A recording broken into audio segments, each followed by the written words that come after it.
Voice, आज की आवाज।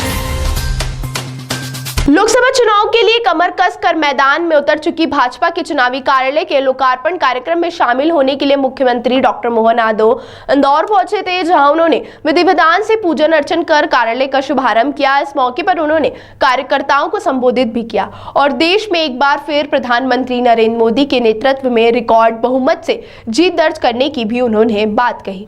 वहीं आपको बता दें, प्रदेश के मुख्यमंत्री डॉक्टर मोहन यादव बुधवार को इंदौर पहुंचे थे, जहां उन्होंने भाजपा कार्यालय पर बनाए गए लोकसभा चुनाव कार्यालय का लोकार्पण किया। इस मौके पर उन्होंने विधि विधान से श्री राम दरबार का पूजन अर्चन कर लोकसभा कार्यालय का शुभारंभ किया, जहां उनके साथ इंदौर जिले के सभी विधायक मौजूद रहे। इस मौके पर इंदौर लोकसभा प्रभारी राज्यसभा सदस्य सुमेर सिंह सोलंकी और कविता पाटीदार भी मौजूद रही। मंच से अपने संबोधन में मुख्यमंत्री डॉक्टर मोहन यादव ने कहा कि प्रधानमंत्री नरेंद्र मोदी के नेतृत्व में एक बार फिर से भाजपा की सरकार बनने जा रही है, जहां भाजपा रिकॉर्ड मतों से अपनी जीत दर्ज करेगी। इस दौरान वह विपक्ष पर भी आरोप लगाने से नहीं चुके और उन्होंने पश्चिम बंगाल की ममता बनर्जी सरकार पर इशारों ही इशारों में कई आरोप भी लगा दिए। उन्होंने कहा कि जनसंघ के जमाने से लेकर 2024 तक भारतीय जनता पार्टी को बड़ा बनाने में कोई कार्यकर्ता ने अपने बलिदान दिए हैं और अपने सीनों पर गोलियां खाई हैं, तब जाकर यह भारतीय जनता पार्टी का परिवार बन पाया है। कांग्रेस छोड़कर भाजपा में आ रहे नेताओं को लेकर उन्होंने कहा कि जो भारतीय जनता पार्टी परिवार में आ जाता है वो यहीं का होकर रह जाता है। उन्होंने कहा कि राहुल गांधी जहां से भारत जोड़ो न्याय यात्रा निकाल रहे हैं, उनके पीछे कांग्रेस नेता भारत छोड़ो यात्रा निकाल रहे हैं। इसी बीच कार्यालय शुभारंभ के साथ अचानक से केंद्रीय नेतृत्व द्वारा इंदौर लोकसभा सीट से सांसद शंकर लालवानी को एक बार फिर से प्रत्याशी बनाने की घोषणा की गई, जिसके बाद मंच से ही सांसद शंकर लालवानी का स्वागत और अभिवादन किया गया, जहां मुख्यमंत्री डॉक्टर मोहन यादव और लोकसभा की पूर्व स्पीकर सुमित्रा महाजन सहित अन्य नेताओं ने लालवानी को भाजपा का दुपट्टा पहनाकर स्वागत किया और उपस्थित कार्यकर्ताओं से शंकर लालवानी को लाखों मतों से जीतने की अपील भी की।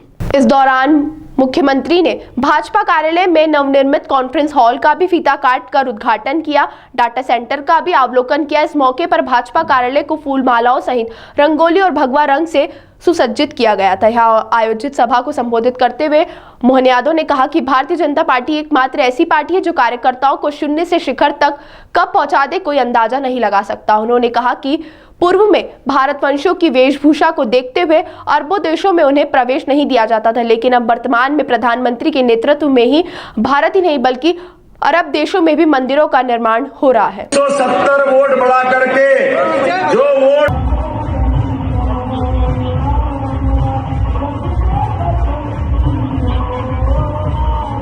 भारतीय जनता पार्टी मैं आग्रह करता हूं हमारे नगर अध्यक्ष, जिला अध्यक्ष की श्रद्धा की केंद्र और हम सब की नेता माननीय सुमित्रा महाजन जी से आग्रह कर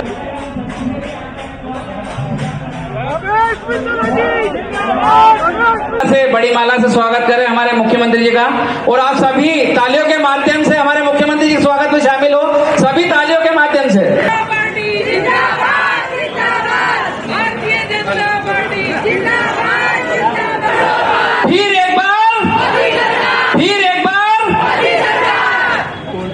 सारे देवी देवता, ये हमारी सनातन संस्कृति की सांस्कृतिक अनुष्ठान का महापर्व चल रहा है, ये उसकी धारा बह रही है। इसलिए इस क्रम में आने वाले समय में हमारे देश के जवानों के आधार पर, देश की मातृशक्ति के आधार पर युवा और गरीबों के साथ मिलकर ये जो हमारे अलग अलग प्रकार से फूट फुटबॉल की राजनीति करने वाले लोगों को जवाब देने के लिए हमको सबको आगे बढ़ना पड़ेगा। और ये आने वाला 2024 का चुनाव अब तो अपने आप सब कुछ स्पष्ट है। कम से कम यहाँ हमारे को मालूम है मध्य प्रदेश में राहुल गांधी निकाल रहे हैं भारत जोड़ो यात्रा।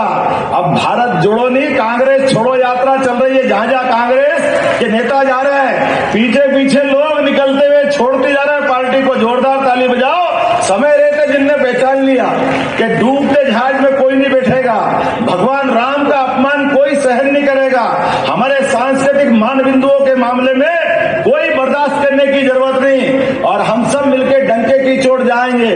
और ये तो देवी अहिल्या की माता की नगरी है, सुमित्रा ताई की नगरी है। यहाँ तो जो बनता है रिकॉर्ड ही बनता है और वर्ल्ड रिकॉर्ड बनता है। मैं निश्चित रूप से कह सकता हूँ अभी 5 सीट हमारी बची थी, आज की घोषणा के साथ 29 की 29 सीट हमने डिक्लेयर कर दी है। अभी कांग्रेस के ठिकाने नहीं पड़ रहे, कोई लड़ने को तैयार नहीं है। रोज मनाते हैं आओ भैया कोई लड़ लो, तो जिसको आज हाथ रखते कल वो भाग जाता है। कल किसी इसको पकड़ो, कमलनाथ से कहा भैया तुम जबलपुर से लड़ लो, नहीं मैं छिंदवाड़ा नहीं छोड़ूंगा, मैं तो छिंदवाड़ा ही रहूंगा।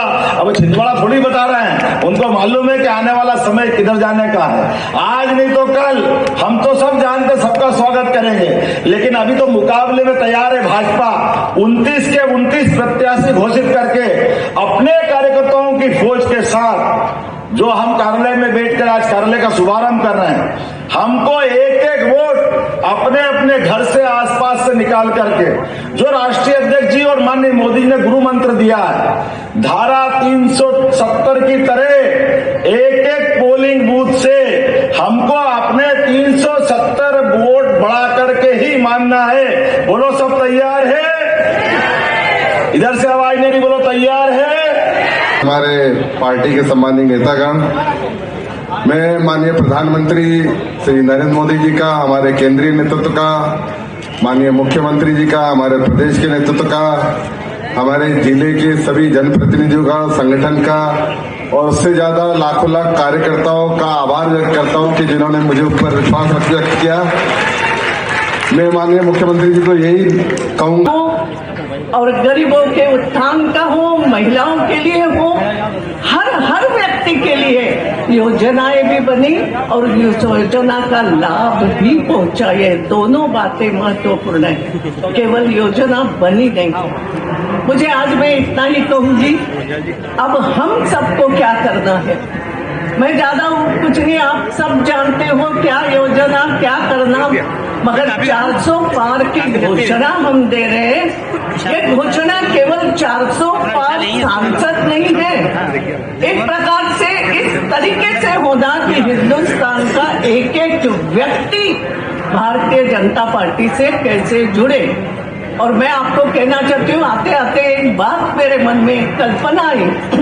माननीय मोदी जी ने काम के जो पेड़ लगाए, वो पेड़ कैसे, मुझे ऐसा लगा पारिजात का पेड़ है ये, घर घर में लगा ये पारिजात का पेड़। आप सब पारिजात जानते हो, और उसकी जो फूलों की पखरण होती है, बोलते ऐसा है पेड़ पड़ोस में लगा मगर फूल हमारे ही घर में गिरेंगे। ये भी उदाहरण हम देख रहे हैं कि पड़ोस का पेड़ भी फूल हमारे उधर ही डाल रहा है। मगर ये जो फूलों की पखरण है के नेतृत्व में जीतेंगे, इसलिए दोनों हाथ उठाकर, दोनों मुट्ठियां बांधकर बोलिए भारत माता की, भारत माता की, भारतीय जनता पार्टी। हम सबके लोकप्रिय भारतीय जनता पार्टी के 29 के 29 प्रत्याशियों की लिस्ट आ चुकी है। मुझे इस बात की प्रसन्नता है कि आज लोकसभा इंदौर के कार्यालय का शुभारंभ हुआ है, और इंदौर वो जगह है, देवी अहिल्या माता की नगरी है, जहां से हम अपना विजय का परचम ऐतिहासिक रूप से फहराते आए हैं। मैं उम्मीद करूंगा कि निश्चित रूप से अब की बार 400 पार 29 की 29 लोकसभा सीट हम जीतेंगे। बहुत बहुत धन्यवाद। मैं माननीय प्रधानमंत्री जी का धन्यवाद देना चाहता हूं, हमारे केंद्रीय नेतृत्व का, संगठन का धन्यवाद देना चाहता हूं, हमारे माननीय मुख्यमंत्री जी का, प्रदेश के संगठन का धन्यवाद देना चाहता हूं, और हमारे सभी इंदौर के जनप्रतिनिधि, लाखों कार्यकर्ताओं का धन्यवाद देना चाहता हूं। और मुझे पूरा विश्वास है कि पिछली बार से हम ज्यादा मतों से जीतेंगे, एक नया रिकॉर्ड बनाएंगे, माननीय प्रधानमंत्री जी का हाथ मजबूत करेंगे, भारतीय जनता पार्टी के हाथ मजबूत करेंगे। 8 लाख पार का टारगेट रखा है इस बार। हम नया रिकॉर्ड बनाएंगे।